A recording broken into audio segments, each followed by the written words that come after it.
Hi, this is Ronda Degaust with LifePotentialDevelopments.com, international NLP trainer, coach, columnist, and author of How to Heal from Years of Criticism, Insults, Abuse, and Rejection. With me is Roger Ellerton, a well-respected NLP trainer, coach, speaker, management consultant, and author of 5 NLP books.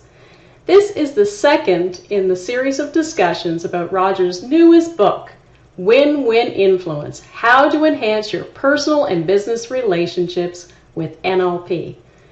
Great to have you back, Roger. Yeah, it's good to see you again. Well, it's always nice to see you, and as you mentioned in your book, influencing other people is a multi-step process. And many of the books on influence or persuasion out there tend to ignore the steps and focus instead on the series of the techniques.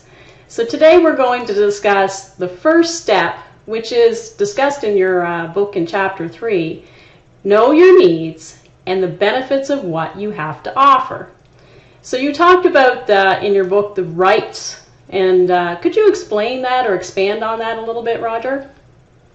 Absolutely. So for me, I know in the past, I used to, when I had a good influence opportunity, and an influence opportunity could be simply meeting with my children, someone important in my family, or even at the coffee shop with a friend or at work or whatever, I would quite often go into these just winging it, not really having a great understanding of what was important to me or how I could support the other person with what my ideas or whatever. And of course, I wasn't that successful.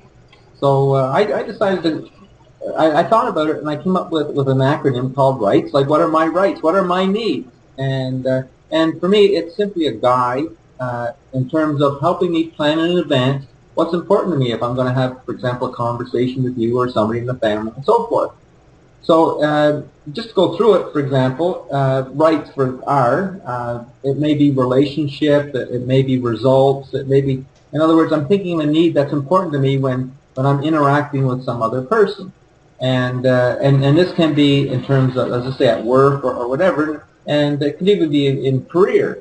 For example, I know you've talked about careers quite often. Do you have any ideas, suggestions from a career perspective? Well, some of my values for career would be respect, respecting the other person. Yeah, being reasonable, being responsible. They're all our words, but they're also values. So, yeah, I think that they would be my values on career. Absolutely. So putting a little thought into your career and remembering what those letters, what the R stands for, gives you a focus in terms of your career. And as you're going through life, you can say, no, I want respect here. I'm not getting it. So it sort of focuses your attention to what your needs are, and for you to get your needs satisfied.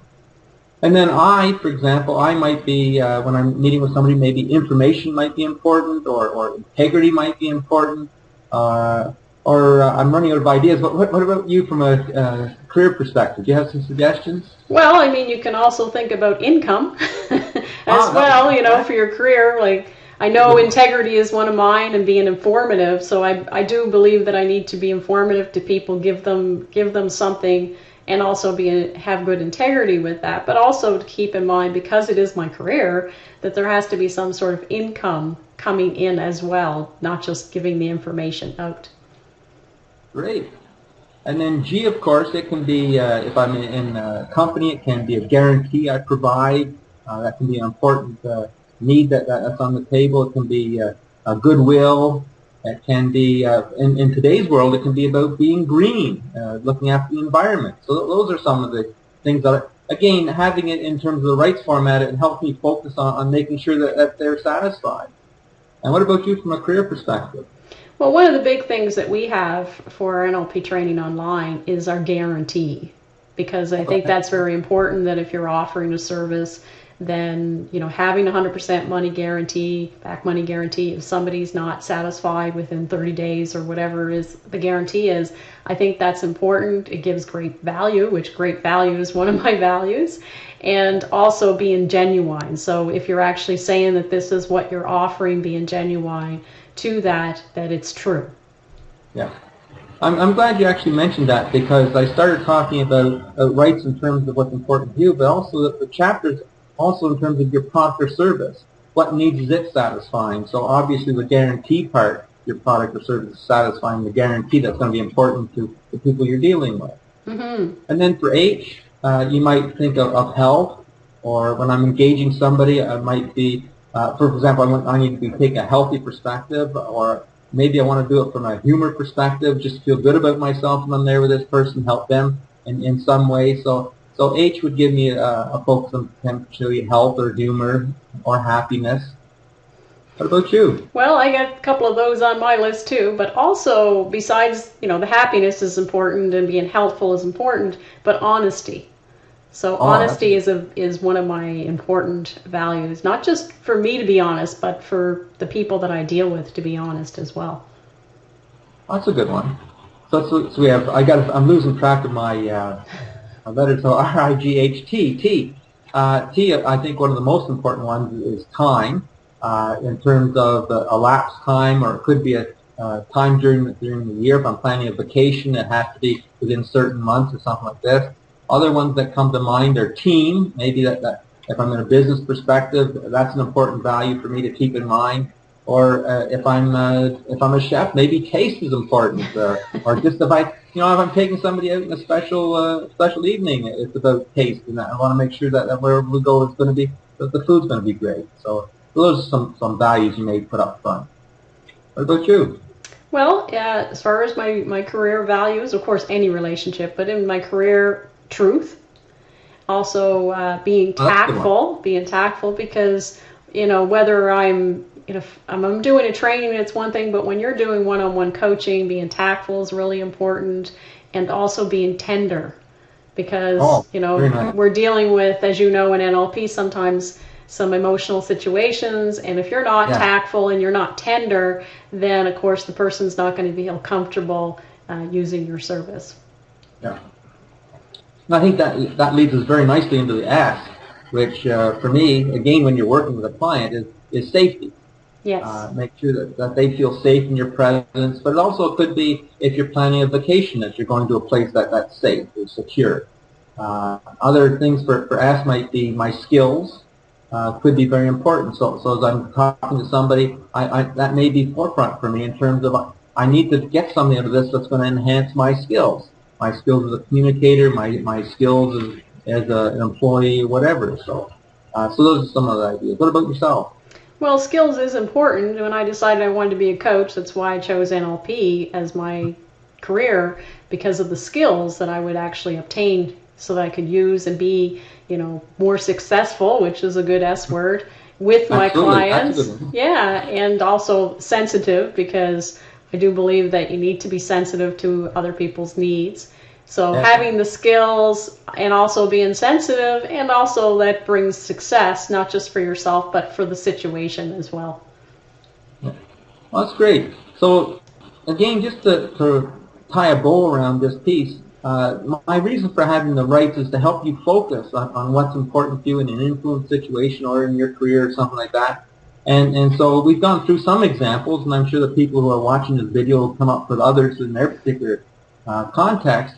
And I would say if it's a very critical influence situation, that you should really focus, see if you can have something under each of those letters. If it's something that's not quite so critical, perhaps a casual interaction with a family member, you may want to focus on one or two of those letters. For example, a family member, you may say, well, the relationship's important, so I need to really focus on that aspect of our interaction. And you may also say, ask for safety, that they feel safe in your presence. So it really generates future useful interactions with a family member. So it's not necessary that in all situations you need to have something under each letter. It just depends on the context. And then, as I alluded to, it's not only about rights for your particular situation, but what is your product satisfying in terms of the needs of the other person? And we touched on this briefly, and I think it's very important that when you look at your product or your service, that you look and see, well, what rights or benefits is my product satisfying? And I find too often that people focus on the features. And the features are like a computer, the technical details, so much hard disk space or RAM. I'm not a technical, so I can't give you this. But you hear this quite often, and the question is, yes, and like how is that useful for me? And that's what we need to do, is look at our product or service in terms of the rights that it satisfies as a benefit. And then, of course, once you have your own rights in terms of interacting with somebody, or in a major situation such as career, I think this feeds very nicely into having a goal for your career or for whatever you're doing, or an outcome. And a lot of people use SMART goals, and I think that's very useful. However, as you know, in my book, I extended the SMART goals to Mastery, which has all the same letters as SMART, but includes 2 others. I won't go into those. We'll just leave that as for our listeners to wonder what it is. But I think that those 2 letters add to the whole idea of SMART goals. And so again, for me, this is an important step in influence, and that is to know what you want going into the situation, rather than just a whole bunch of techniques that, as you alluded to in other books, some books are just a series of techniques that may hit on one aspect of the influence situation, or maybe broad brush, but they don't really put it into a process. And I think looking at it as a process, and this being the first step, is knowing what's important to you and knowing what your product or service satisfies, I think is critical to being successful in an influence situation. Well, I absolutely agree. And for the ones that are listening, they can check out Chapter 3 on Win-Win Influence for more information on the key first step of the influence process, which is also including outcome mastery. So thanks so much for watching and listening to the discussions. If you want to have further discussions, search out the Win-Win Influence title. Yeah. Thanks a lot, Rhonda. Thanks for coming.